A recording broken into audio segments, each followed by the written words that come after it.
ఈ ప్రపంచంలో కొన్ని ప్రయాణాలు మనల్ని కొత్త చోటుకు తీసుకెళ్తాయి.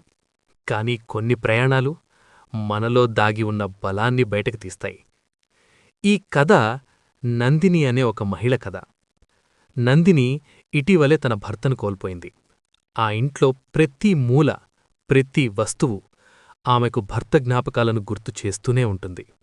ఆ బాధను తట్టుకోలేక కొత్త జీవితం ప్రారంభించాలనే నిర్ణయంతో తన సామానంతా కారులో పెట్టుకుని ఒంటరిగా మరో నగరానికి ప్రయాణం మొదలుపెడుతుంది. వర్షం పడుతోంది. హైవే మొత్తం నిశ్శబ్దంగా ఉంది. చుట్టూ అడవులు. ఆ నిశ్శబ్దమే ఒక ప్రమాదానికి సంకేతమని ఆమెకప్పటికి తెలియదు. డ్రైవ్ చేస్తుండగా ఒక నీలం రంగు కారు తరచూ ఆమె కారును ఓవర్టేక్ చేస్తూ మళ్లీ నెమ్మదిగా ముందుకు వెళ్తుంది.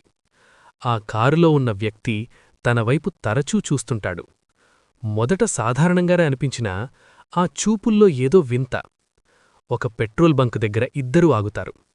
ఆ వ్యక్తి స్నేహంగా మాట్లాడతాడు. లాంగ్ డ్రైవ్లా ఉంది, మీరు అలసిపోయినట్టున్నారు. నందినీకు అసౌకర్యంగా అనిపిస్తుంది. ఏమీ మాట్లాడకుండా అక్కడ్నుంచి వెళ్ళిపోతుంది. కాని కొద్దిసేపటికి హైవే మధ్యలో ఆమె కార్ ఆగిపోతుంది. ఫోన్ సిగ్నల్ లేదు.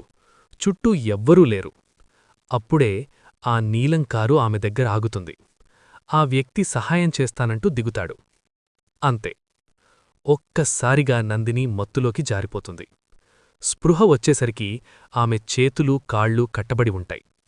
చుట్టూ చూస్తే పాడుబడ్డ చెక్క ఇల్లు, రక్తపు మచ్చలు, కత్తులు.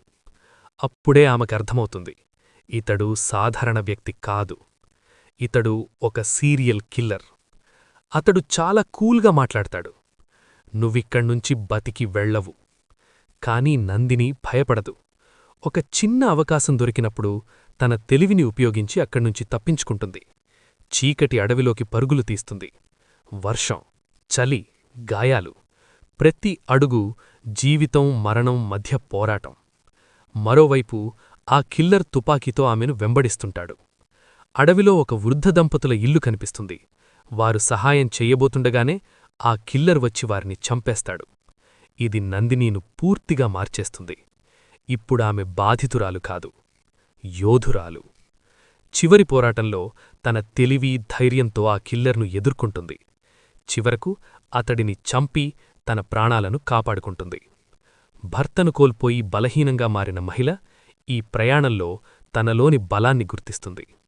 ఒంటరిగా ఉన్నా మనసు బలంగా ఉంటే మరణాన్నే ఓడించవచ్చు.